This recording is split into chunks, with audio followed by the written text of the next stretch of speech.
Kanu bukura Tamale Mirundi amchakara gonna korwa tubala msaba na famwena abali jamhuri yonna mwabale kwanti mutuliriza era mwabale kwanti mchali jamhuri tone jofura na kutumide government ya mukuru wange munebalize ye bali kwenda mu studios kakati tone wanaye mwalwa ne ne byange baneriga mu beda ne mu malawunzi sisonyiwa kakati nera video kamuko conspiracy theories lwache wa Bobi Wine wanaba yafa bemugamba nti bebakatambuza tebajja kuyingira Buganda tebajja kola batya walabe yo prominent person wafa baba lina achinkubulira abalina bali prominent tuchita high profile kitegere ye timu jaina yazishe yakatambuza yasijeko ikitegeza kano kali mumwe nosanga secretariat ngalumumba mulwadde egonde mulwadde banganti atoyo yebakada kasamba buli yali nyawe wali sente waliwo gwenna wenya nga president agenda kuisa mu office ye sente office ya national chairman bali bagenda kuisa yo sente baka mulimu abalwadde agati waliwo gwenna wenya aid wa president yali agenda kufuna sente nemba wulira nga bagamba mugambe buli muntu yenna agende wa president amale kemererwa ne muganti balinde bajja nawe tegeka wo dokita wo mukisenge baba nokubera noli agamba no, we are not saying that the man is positive, but there are all symptoms to show that he's going to kakati akamwako akakatambula Tamale are you now changing dida katun Tamale ochusa kati position yagamba ndi kati corona taliyo kugambi jali atisinga taliyo singa ugambo ete watali butwa tenga abantu bafa obutwa. And why do you believe that the United States of America insists that North Korea should not have and Iran should not have nuclear weapons? Cause of Jezri, discipline. They don't have discipline. Ntimutimuyeza mu Uganda temuyeza kufuna kantu chintunga chino nimubera ntigwe mu intensive unit oliyo gwe bakwa isolating adda bange nono omwana uwono omukyala wechotera nti abadde ina medical doctor ne bamugana ogendayo mwabagendayo munywachi mu munywachi abagendayo is equipment nene medical doctor ne muganayo abana bange babintu alangamu ebyo Tamale bulwale obera vulnerable andi nkugambye nkugamba nti nze nsobola okulwala obulwadde n'enfa omwavu n'abuwona because for me I cannot just remove my trouser ku mundu nagende tululu ne banonya nengende egini ekiboga omukazi n'abuuza ono musajja atasebye balance waliwa ngate wendi nekyusiza dda because I know these people mbamanyi these people operate beyond the imagination of a human being. Therefore you cannot say nti tusobola conspiringa ne tutta omuntu ne tu implicating akasolo. They are here on record. Ne dipisinga mwali Tamale lwache bintu bakyabikola nga bamanyi nti obakwata buli lunako obakwata. I'm trying to look at that observation. Yogera ko katoteka katono nyoba bayina amanya ge boogera na manyande twagenda take a very quick action because looking at the situation which we have gone through for all this time, I have to assure you there are several challenges within the party that we have to be looking at. There are several people who are not supposed to work with the next government. That is what we are looking at. We have to katijako obawulidde bayina abantu abatayinza kubeera mu government eddako list bajogera n'ekyo bajja sente nenze mpadda nyini miso abatunulira bwati nabala awulira atya nyini miso awulira atya anti ngateka kitegane ku radio wati yali patient abatunulira takufuna kufiteka ku radio banga ebera intelligence akati manyaka kodi akala ke balese abe nyini bamaze okwasesinga ne balaba ani ayita mwani atayitamu kati bagenze mu electoral commission bagula abantu milioni 10 ne bajja mu electoral commission ne baganti signatures abo ezivoje nga bakujjemu. You will see many cases ekyo bakikozani nkugambe ono mukazi wonde wembale koni gali wangu chairman we electoral commission ali simanyi nti waabwe He's a mafia man. Ani anakuona. Gambi communication is imbana. Ani anakuona Tamale. Koni gali wango bagala mujisamu sente. That si koni gali wango yeka. No. Koni gali wango is one of the targets. Anti bagenze iyo ne bagula abamu sponsoringa. But seconders. Nti emikono jafu yajifojinga. Kakati men in case of yo muchala ate yabateka ku video. Abalina. Bauti babatise bamenye nti yabateka ku video. Kati in case ngati wabateka ku video. You receive people. Kubakati bakoze assessment. Ekitegeeza kati for example kati ngabo yogede Koni Galwango kwemanyi. Okuyamba Koni Galwango. Pressure tujiteke kubali abamu second. Why do you think that electoral commission nemo dini tugamba nti amanyebi bagana okufumbirwa yogere kati obasirikire ddala. Neyenze kyembabulira. Kubanga kati kitegeeza bana abalya sente nga mwebazi bagenda kudduka babulirira nominatinga Koni abantu timu yatu mwebazi bagenda kulangiga eggwanga lino musiivu obwo mutunulira abantu munyaga abantu obulu ku parliament mulabe bajja kuva mu byalo bakiyingira ekibuga. A coward guess what he fears most. I'm telling you, I'm honest. Kill me and see. I'm a honest man. Kasamana babantu kankubulire lowe sense school yawangula akalulu mu myezi ebiri ne bamutane mukazi we yali abakoze iki mu myezi ebiri. What had he done? Ati mutabani we yali akulya special forces. Sense ko yatanga kitamu n'ennyoko nadde omwana namutawala mu maje nga yeye kagwa amanyi. Habyarimana zana kuizana. Chikumi ku chikumi, where did it zana kuizana disappear? It was artificial. Museveni ekimuyambye okubeera mu buyinza butabba bululu. Zimbaga Museveni tababba. Tuyina obira kalulu. Okubba akalulu. Ngoina 20%. Oba asatu. Ngogabbawa. Babuza wakajeewo. Museveni abawangula mwalaali. He plans. Kubaba obera ne 10%. Obotya. Okunoonyana. Ngokwata mu makwati oba okutenya. Kakati ngabana abagaba sente. Singa buli million 5 omuntu agibbamu emitwalo 5. You don't mind it. When somebody has 50 can have this 50 plus 1 vote. That I can understand. 40 tusobola kubba abantu. Nti 40 ogibbye. Irani basajja bakambwe baba wangula ne 60%, 40% yali esodde government ya Iran. Kweli mu urban centers 40% kwa manje etegeeza y'abantu nti ogibbe mubbe ababaka ba parliament kubakali uyu mwana tumuyinze ne group ye bagenda ku Museveni bwatabakwatako bagenda kusula eggwanga lino mbuzibu. Abo bali yano post. Anti nze nkubulidde jogo yo mulenzi oyo lyalina ajja difiiramu ne banne. They are recorded. Baje kulifiira Museveni bwatakola ku baana abo baje kukiyo. What should Museveni do? Anti nkugambye kubakwata. Ogenda nga banyigiriza ne chairman w'electoral commission ne bayuza abantu bamuzinda nadduka. Nti you can say that at this stage somebody can withdraw your endorsement. Kubaba mwade milioni 10 mwezi ate boogera gye bazijja. Nabekyo teba yogedde gye bazijje. Nabano boogera gye bazijje. Abantu balopere bano bebawa sente bekibaga gye kiri. Abantu b'embala bawagira mama mbali abawagira Koni. Folas. Kastamuli anti bamuje mu kalulu muvunaana bali. Abamu nominating bagalo kulisa sente. Tuba twabiwandiika. Oyo omwana tumwebazi. Nsomera Tamale. Mutwale 10 vakutumwebaze mukwano gwange. Nsomewa. Who keeps Museveni in power? Who keeps Museveni in power? Ndi Mr. Tamale chibaita again at crossroads. Again at the crossroad. Ndi ku page 32. Who keeps Museveni in power?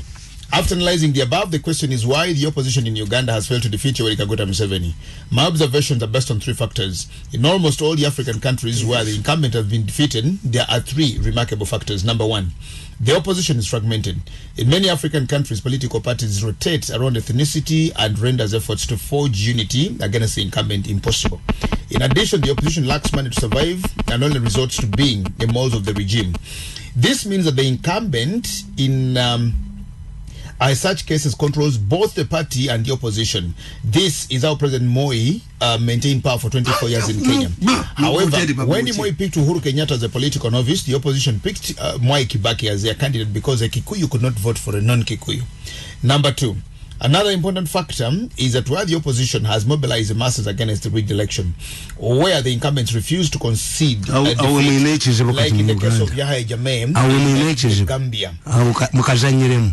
And the third case, another important factor is where the opposition has mobilized the masses against rigged elections, or where the incumbents refuse to concede defeat, like in the case of Yahya Jammeh in the Gambia. Number 3, the other case is where the army has intervened to remove the incumbent from power. An example of the Burkina Faso fits in this during when the army played a very big role and ushered in a new administration in Okatirikeya Rochmark Kabole. The same applies when foreign intervention paved way for a new regime. Finally, the death factor can also stop the incumbent. Unfortunately for Ugandan opposition, all the above factors do not and have not applied. Uganda's situation is very unique. I have always compared Uganda to a divorcee who has almost seen it all. In the mid-80s and 90s, a political wave of change swept across the African continent, ridding it of the single-party dictatorship, with each being replaced by a multi-party system. Surprisingly, Uganda remained an island. The North African Revolution of 2010 did not affect Uganda either. The question is why? Because Uganda's history is quite unique. Ugandans went through the UPC Kabaka struggles of the 1966, the Idi Amin murderous regimes, and left 500,000 people dead. The military juntas, and finally the NRM takeover in 1986, which came up with the innovations I mentioned above. Such people are not excited about change, and that's why the saying which literally translates into the same meaning as a bird in the hand is better than the opposition in Uganda is dominated by people from Uganda who have turned the battle for leadership of the country into the Banyankole Kweterana Cooperative Union. After taking in power, it would be political naivety to expect another Westerner who will take power. This would mean that one region wants to retain power for over 50 years. The situation renders presidential bids of people like General Mjisha Muntu, Dr. Kizza Besigye impossible, because people from the other regions will regard this as sheer arrogance. And this gives you Museveni leverage over the other contenders from the Western Uganda.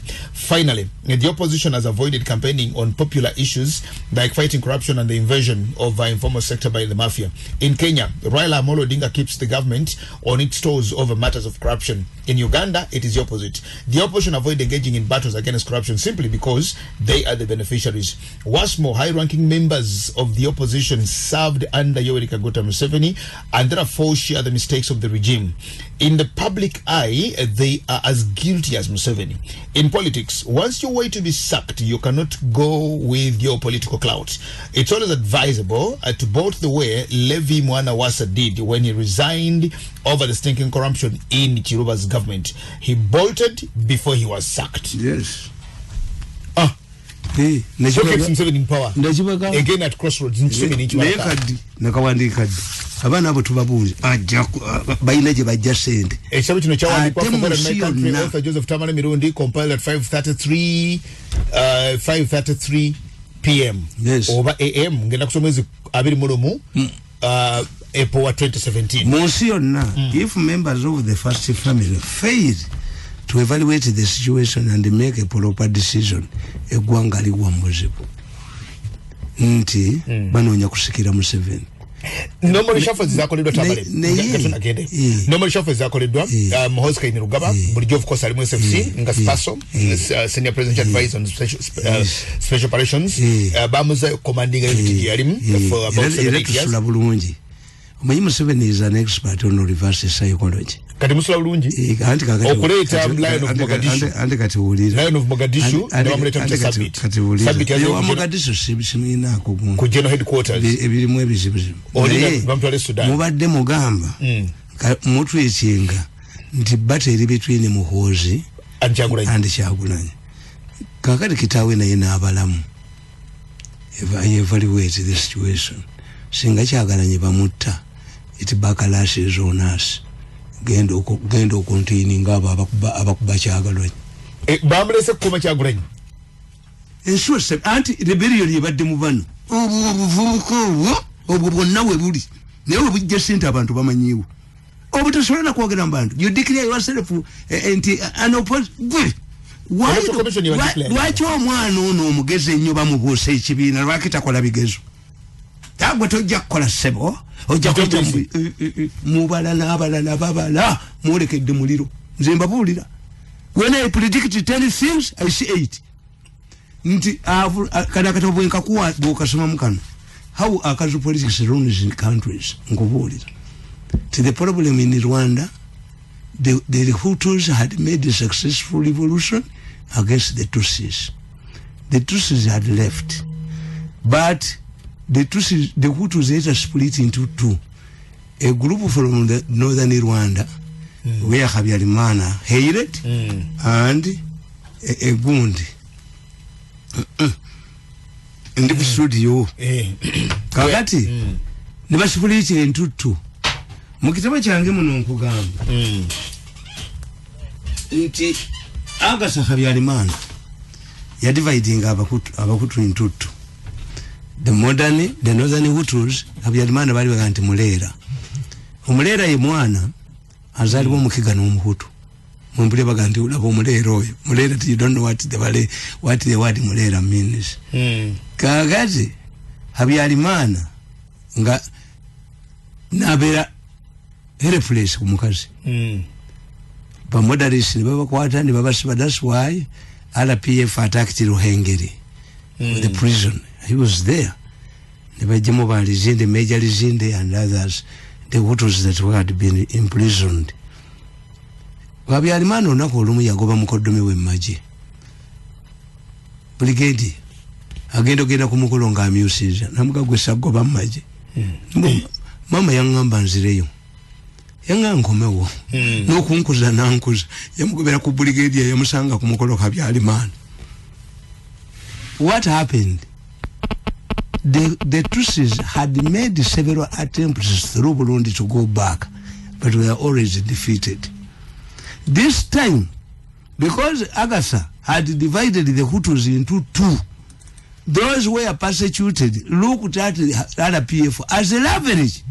This is why they killed the moderate Hutus, including Agasa, Yuburingimana, the Prime Minister, Bamutana Babiri 10. At that time, RPF yalina abasirikali rusanvu ku parliament ya Rwanda Kigali. And then we asked them, what will these people do? Those are special forces. They know what they will do in the fracas. I don't know what happened to them. Kagati, you go to Kenya. Kenya was also split. We had the mafia gang. Mafia gang ateno mbinyo. The moderates katinze be mpagira ba moderates. I support the moderates. I work with the moderates to bow for Bukaman. Mwetaga kubira dala buduke. Bugera kuleta crisis mu gwanga mun. Ogambo ti omukazi nti bamujjemu kubango wamwe ayitemu. Oyo mwana yinzo mumukwata Museveni yamukwata mutwale embale nga bedimi. Bene empale baje mujjemu. Kati kubanga mbo mukazi akalulu akalia bamutidde akalulu popular. Ali popular koni. Kakati ate mwe mwakola ensobi, you punished her husband. Nibategeera nti bamugobirwa ki nti bamugobye kubanga abole finances temujja kufuga gwanga lino balinzi mmwe oyo akipulaninga kifu ne tugende Kenya. How did Moi come? Babo nyabunya Moi yajana ku African Union ku OAU buyadda yewawe Vice President Minister of Internal Affairs who had represented Kenya yadde yewawe amakage bagaza to humiliate him. Moi Kikuyu businessman called Kisunguli yamubbako omukazi naga gomulonzi w'entengo yakala omukazi omukikuyu osaga namuziba mu n'ekizimbe mu Nairobi Lilian Towers. Moi bwe yagenda ngewaabwe mu Rift Valley nga wali ogundi mau amugoba wali yamugoba ko road block nga ne bendira ku erina bempi Vice President Minister of Internal Affairs okutusa Kenyatta lo yamuyite wowe mu Rift Valley iwabu wa Moi abachikubi banje abaliyo yamuyite saa 12 namuteka katebaawo nalaba abazinyi nalaba kinagenda yebaka Chinyata nga tazukusibwa era bayisako ekiteeso etteeka mu Kenya okwogera ku myaka gya Chinyata mayisa naye natandika mayo yabeeranga haunted yagende Mombasa nabaga nti watu wa Mombasa mnasema mliko nyuma yangu mnafanya nini nyuma yangu wewe sema tuko pamoja yuko nyuma yangu ni nini ngabaga nti muli basia zimwe muli mabega wange mkola yote muli nyuma wange mkola yote nabakamba mimi nasikia watu wanasema mimi hakuna nguvu uliza mama ngina yuko wapi ndio wale kumukolo ndio wale babagamba sija ndasi muboze mama ngina huyo kazindalo so they had to protect him kuba yali wa miaka 75 Chinyata came to power in Kenya in 66 at the advanced age of 75 kati Africans when they say 75 add 23 kubanga gundi za fetu babalanga ku season yazalibwa muki mumboneka muki kakati Chinyata yazukuke saa 12 nasanga moyikatebe we yamulisi why are you there until you invited me but you didn't talk to me namugamba you were patient man you will succeed me you were patient man nebagenda mu ndongo ne Chinyata naganti kakati to demonstrate kukwaba abasajja abali balese ne change the constitutional group manyobe jinga bwabwe bagamba mbokadaga bwatagwa basolese kandi kadava gafuke voice ngafuka kadaga afuke voice jimujoga mmwe mwava jozi bwe muti ngani akola namwe kadaga akola ubujozi bwa mitwe ani achakola namwe Tamale uli ateshinza ubujozi bwa muti chaso kwa analysis yompadi kakati ulira Jomo Kenyatta wafe Jomo Kenyatta wafe aina moyiwe bwazanya manya babajja mazina bali baguze mukamoyi yagana mbu Chinyata awunyo obukadde muyina jayo mukazi omulala nashuka na bempi na musula mu dancing hall muyina chawa abakazi olaba Chinyata said I know that the Kikuyos are innocent mujo ebizimbe mu biduse mubiteke mu nyonyi mukago plane ebizimbe babyetike they usually have this technology. Why do you fear the another person ajakuba baka ebintu byamu need questionable accumulation of wealth atacha mugondi ati atemba gamba ti obusiru bwa batete bali andamanyirize Museveni bali kiriza Museveni afuga emyaka emirala emeka in politics time is very important. Politics is a game where extra time is dangerous. Mu America bayina kibayita gundi bakita batya October miracle. An election in America changes in October. October miracle wejira nti Clinton yali alidinga paka libali kinga gundi emails banobo ndabi bajozo abavubuka by 90 I can predict by 2024 there will be inside the prisons awfully abantu babakubi obanga badukadda by 2024 baje kubera waba abana baje kuba badukadda ani agenda okubasiba je nkubulidde kakati nkugamba nti muka Chinyata saved Kenya yaga ekokoyo could not succeed ekokoyo gundi Chinyata yali Mombasa nga mulwadde ngoyo omusajja alinga obuvuka bamuyita Mbuyi ko Inange mtata wono Mbuyi ko Inange tata wa Jeff ko Inange yayagala okufuga Kenya tolo cost kwa Mbuyi ko Inange yasubwa nnyo okufuga na tema banne na bama sasi Mbuyi ko Inange yasubwa nnyo kati agende wa Chinyata akibaga ne Stalin yatani ubo yagala new power kakati najja Mombasa n'atuula aswame balangire Chinyata nga yerangirira naye mukazi namusalira amagezi yamugandi omusawo agambye tugende mulwadde yetaka kuwummula. I think we should go home and check about our things. Yomukazi yakoma mukuba nakoma okuyinange nagenda mukazi nakuba essimu kiro the eyes of the country are closed. Muyina ategera nti Chinyata afudde. He drove from Rift Valley ngatagala to alert anybody. This is how Moi became president. Omukazi yakola judgment. In Rwanda first lady yali mukola judgment. In Kenya that's why ni mutabani we yafuga yakola proper judgment. Netugenda Malawi gundi nakadibwa Kamuzibanda gwanzi hewanzi the lion Kamuzibanda yali musajja muzibu nnyo Kamuzibanda yali musajja mumpi nenga bakubulya ba diplomats be you cannot appear taller than him so the issue was you bend you stand at a distance he was yaina okusinga buli muntu obuwanvu the science was nti must bend kakati mama Kazamira yali baita bamuyita officer wife hostess yali na yenga Nancy we Scotland kakati Kamuzibanda akaddiwa nibaga nti nedda tukyuse tusimbewo omuntu omulala mama Kazamira n'alowooza ti ye ajja kufuga Esinairo Kamuzu yajjanga kulale n'abuuza bale musajja wange oyo yavanga era akayi Mirundi aliwa nga yafadda kati abanne bategera nayo memory yenedda abasajja kye bakola mu by extremes bbiri era nga extreme ya Kenya ya tingize constitution group omukazi je yabula okinga agati abasajja begendise bakola jayinayo kyakufa kihana bengamba baba besi yerubala babajirako.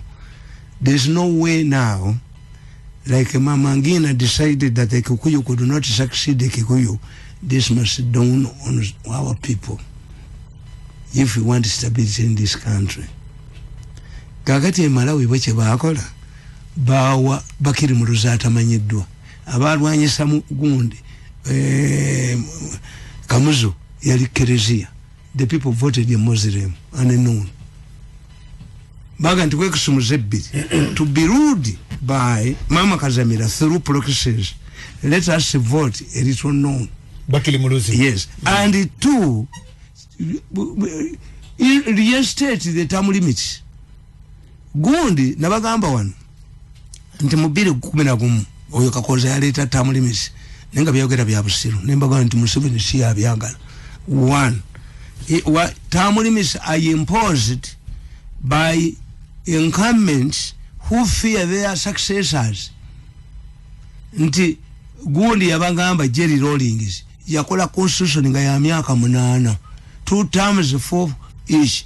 Era kyovola nti maturity eyegana mu Africa era ebintu bitandikira gye byajja tira Ghana yasooka okwefugira Ghana yeyina maturity baba wangudde by 51%.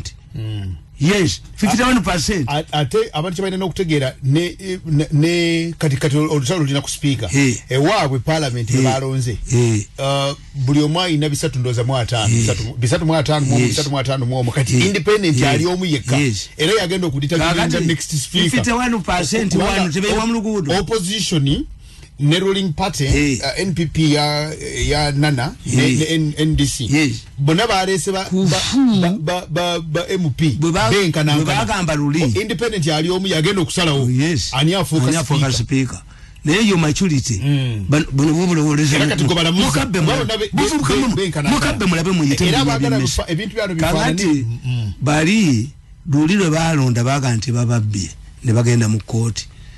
The MPs of the opposition did not go to take the oath until the election petition was cleared. Naye kufuba amubuuza timugenda kukkiriza omukirizo ensala y'omusango timugenda kujulia amweroya. We decided to go to court. Court has decided.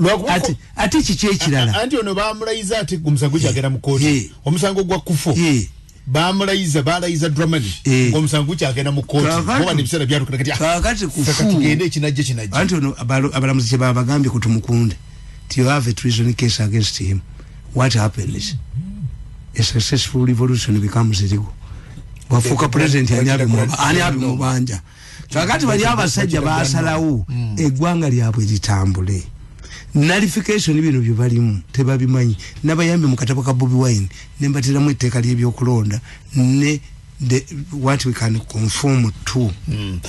Tamale on a very good analysis of byensingo okutegeera African countries, African states in the politics wabo.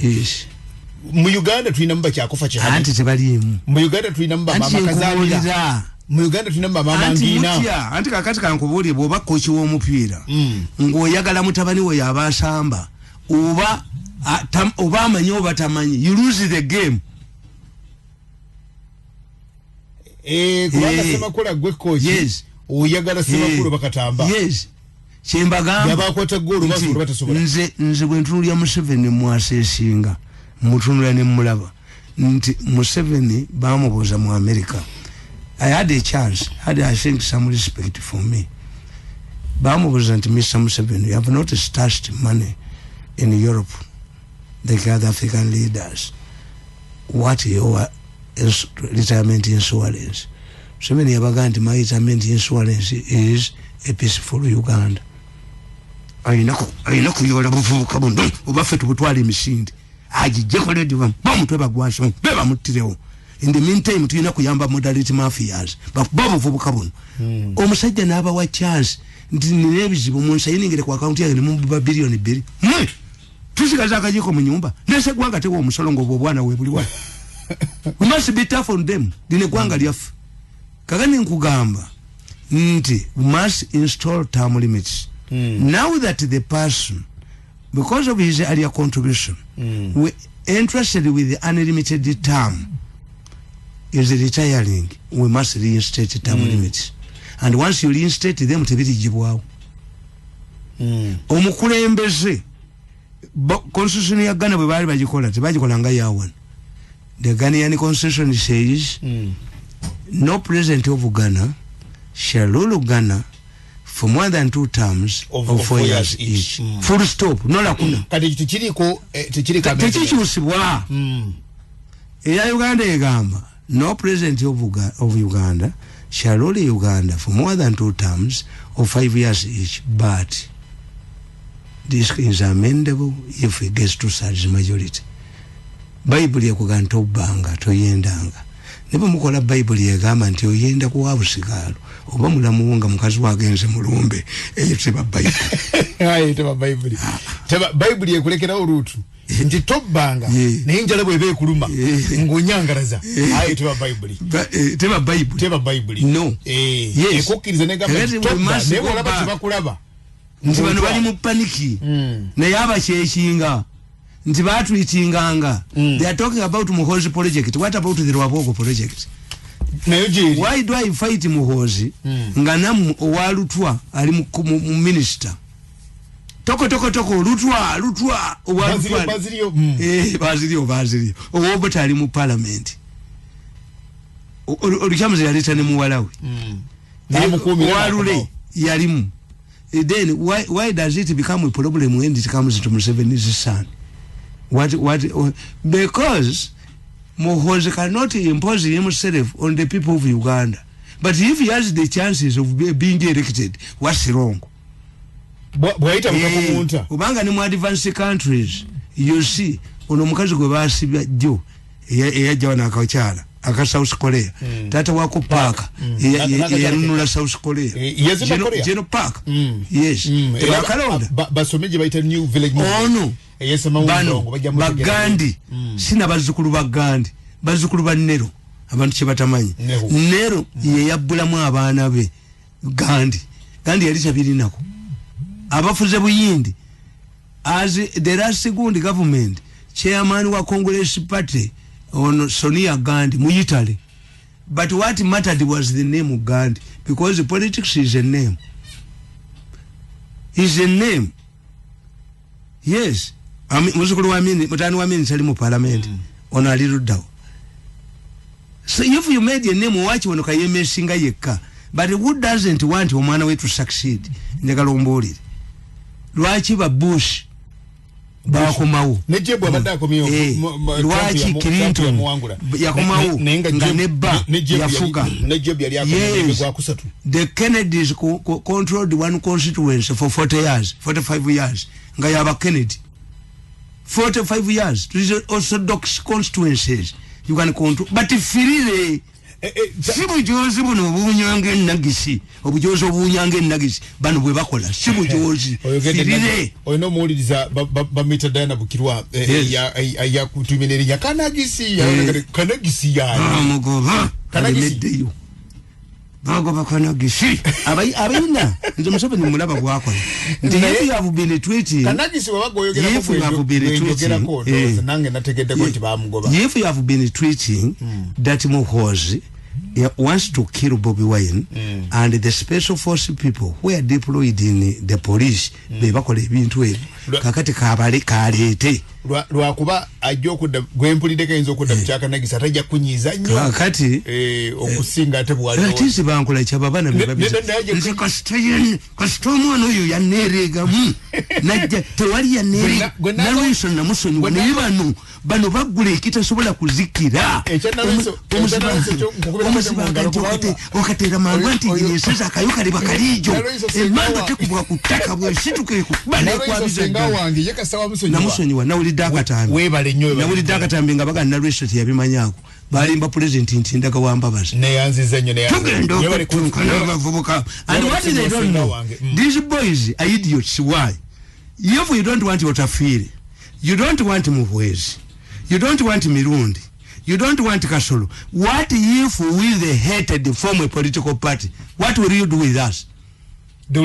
Jogo tulikubire dale jogo lya mwetu lisabule anti is a struggle is a succession struggle Africa college bine chafu tukuba obuvubuka buno tukubire dale obujoze bwabo Apex akutumide kansala Kachiri Town Council kwali ya government tatu wangoyo munda bine muwe mutani wangoyo ate mukozi omwana ya Apex mukozi nnyo jali akutumide government ya tata munda bile mu government kwendi amchaka nagonna ko akarulu akagana munaji okufa tikakati these people are generating money amalwaliro gaabo Museveni asibye sente zika tibazifunia mu bafu.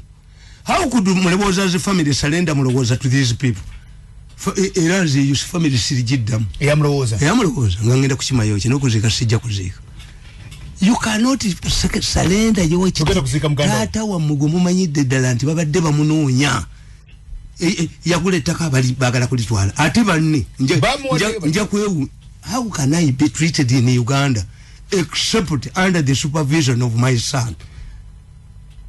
How? Abana bamuwadde mulowooza etosobola mujjanjabira wano abadde alina beenemies nga bangi bamusasula biliyoni z'ennaku ezo biliyoni ze baazisasula ndiisentire ne baziwa omuntu omulala ng'ettaka balikaayanira nga mujja taata wamwe nga muteekamu ebyo. You surrendered your father. Atuliza alijoli na kabula kusimunga bilisatu ebula kumizo kwa kore sabu bili feka tutunolire na ye mulowooza assets sibwe zisigalawo mu myezi mukaaga nga wakyaliwo ekiriwo oyinza n'okusanga n'ekizimbe eky'okubomba loodi nga lwakitutu Steven Kabanga sakutumide agamba nti obukula munebalize nnyo munaffe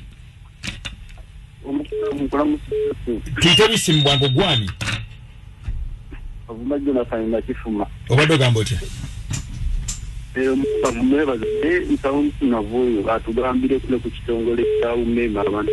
Okay, munafa atuliriza. Ancho. Gwani. Baba alikoleza kewo. Ali ono. Edward nakusongola. Yes, Edward. Obukunavu sizasewo. Yes. Ewe bibi ebyayisanga libistene zenare nga bigamba abantu tekeke mikono ne namba za masimu tugenda kubaweereza sente. Biri mkunyiza abawagizi ba president. Ebyo Tamalisi yabikola ko andi lumumba yagamba ingide munafe wabale kweleza sebo ani ono umufi mukibuga kimuna kaseke sabo mukukula kunkula musizana enja kyenyagala okumanya ebintu byogero omukulembeze yetabiwulira abana obubiga ganze takola andi nkugambye nti wabadde wakazuukuka ekikulu ky'ekirano ate ne trend kambabuli oyo waba opposition trend mugitunuulire nabagamba nti when Moi survived the coup in 1983 a captain he did not know who are behind the coup. Private actually private nga mujaluo private yali amwesimbye gundi commander wa Air Force Joseph Kariuki Major General omusajja agenda namugamba tiwali ekitali kituufu mu Air Force namugamba nti nenyura mwenge gwange tunalabagana enja kati bamusiba emyaka 5 bota lwakiti bamulowooza nti yali mulukwe namugoba Moi naga nti ambe kamandani ti Joseph Mulinge Jeno erinnya lya Joseph lya basajja bakambwe Joseph Mulinge namugandi gwe nawe nkugobi naleta Major General Muhammad Muhammad omusomali at one time akuli ebyokulonda mu Kenya abadde musomali human rights musomali Inspector General Police Major General Ali musomali ono mukazi yawonya bano bagundi bano ba uhulu omukyalo oyo abadde bufanani minister kati bamuza mu education muchi kakati once abana bakasabala banga bagala okonona business obagoba muno leta company neja administrating oba you hire kati ngatta abana bite bali mugundi ya hiring a manager ya managing a company kwa he has 2 sons kati what is Museveni doing? But the people don't know the trend. The police ajitute mwani. Ajitute mwani. Yesa ni ajirina. Yesa ni ajirimu. Deputy governor muchi. Chief justice muchi. If you mess up things, no president jebulaga. Mujja koma twalwana eruwero. Shide mwecho mbabulidde. I see the trend very clear. Nti omusajja abaana be kasaba mutabula mu company. Ne bo babusiko obuwo omuzukulu. No babonereza. Nalaba mayinza bi Nigeria ebyo mbiraba nnyo. Nalaba eki Nigeria ngomuvuka prince ya kitawa muganyo kwasa omukazi aganti atona akola ki. Nze mulangira yekaliwo. Naganti bamusaleko omutu. Ngaine omwana omulala gwe yatereka. Abana bagenda kuno succession yabo tebamanye how hated they are. When you stink you cannot understand their stinking. Ejoguli bayina mu mutwe obujosi bwe bayina mu mitwe ntugikolenzi goyinza controlling eggwanga lino mujja kutayo omuntu ogwo badira omulambo ne bwatali bamusiramu baguteeka mu jeneza omuli sulawa obudde butuduseko tamale njagala kweyanza n'okwebaza temuli kwata ku power one andi nkubulidde tikakati batya babadde batya batwikinga opapula bwabwe buno buwandiika muhozi omuntu omulala gwenjagala ga sabit it can be useful. How? Sabit has akoze mu police emyaka jeje ne obuferefere obwo amudigangiza abaddazi jeo. Where you can use Sabit can write a report. He went, he saw, he came back. He was never captured by the criminals. And he's a younger man at Mugezi. He can start lecturing in the police force because bafira mu training. Nabagamba nti mu Uganda mu myaka gyenkaaga twayira special branch nga agikulira ino okulaba president wa Uganda every day. Nga kiri mu America kugundi SIA. The SIA director must meet the president. Nambriefing. Atenga bali bokka. Yes. Kakati nga tulina ne special branch, tulina ne side. Teri mukulembeze wa police yali ava mu fire ne railway ne traffic ne VIP protection. Nga temuva mu inspector general police. Abo batwalangayo abantu balamu abaki. Kati as we speak today, side teina babongo. Okay. Eklu ataba obwongo mu police ataba mu traffic. Wanawereza message nawe butuduseko abadde agalo tujuse ku press conference ya Tito Okero ku State House nga avude Nairobi ya kirana mu 5. Yes. Wajirimu najirimu. I remember briefly. 17th December 85. Naliyo. Wabuza Tito Okero batukwata negundi batukwata nawo okugundi yali bwero. Yes. I remember naika kati ogundi tambulidde particular. But omuntu yali agala okunkuba essasi yali gundi Toko. Gadi mgenzi. Anti Toko bagamba nti basayinize endagaano ya Nairobi. Toko nga yakyagala olutalo eyongere. Yali asomedde wamu Thundercast ne yali gundi Egyptian Minister of Defense. Kakati nga amuweereza ki nga bakola ebyokulwanyisa yayagala olutalo luddemu ali asenda. Kakati Toko Okero otwa yakomawo kono n'ekyambalo ky'okusayinenga. Toko naita press conference mu conference yetu ne mugamba n'atugamba bano bavudde wa MUSEVENI waliwo mbona yali vice chairman bawe nali muba wachi bano ne mugamba what is important now is not those who are closing from MUSEVENI. Ugandans wanted to know what is happening in Nairobi. Huh? Go on the Jose. Chinana Wetan, them. Wavadanga Wotobodi. Gadi Yakuse, Yanzi, Kusetausi, Tantina Mugamba, Auntie. No, we don't want to hear. Bari Sismani Uno about the vice Germany MUSEVENI or Mitangani was a man I think from Mumbai I remember was a brown man. I told us the name Palajan Nalimu ya Genie ya Buru, Nesati and ya Genie ya Buru, Ningatu, Mbiju, Ningatunga Bukamba Sangeza Buru, Chijana. Numusaidja man Chinana Mwika nagenda nempandika story nti abayikira baganye government ya MUSEVENI ya gundi ya Muwanga Muwanga yatuchima kumacha nomusajja bamitanga musoke manager musajja mukadde walabe ku MUSEVENI gwe walabe ku musale afana natya omanyi gwe mudambu biwandike Muvidemu Mwadikira muno Muvidemu biwandike naye Muwanga yali was a funny man kakati yagenda n'agamba ataddewo ekibinja ekizibikizi mbwaliwo abamaja ababba abazibukuzi kati ataddewo ekibinja ekyabazibikizi kakati omuvuga bamuyitanga James Walugembe yava mubukedde ndowooza yaddayo ebweru n'amugamba nti naye nga abazibikizibu nga nabo babba nti bwantiika wanda babbi n'amuga gwe mutabani wani yamuyitaani gwe mutabani waliddeki walabe akambuza eziyita mulagano eziyita mulumonde ezitalyako olala twali mu press conference ne why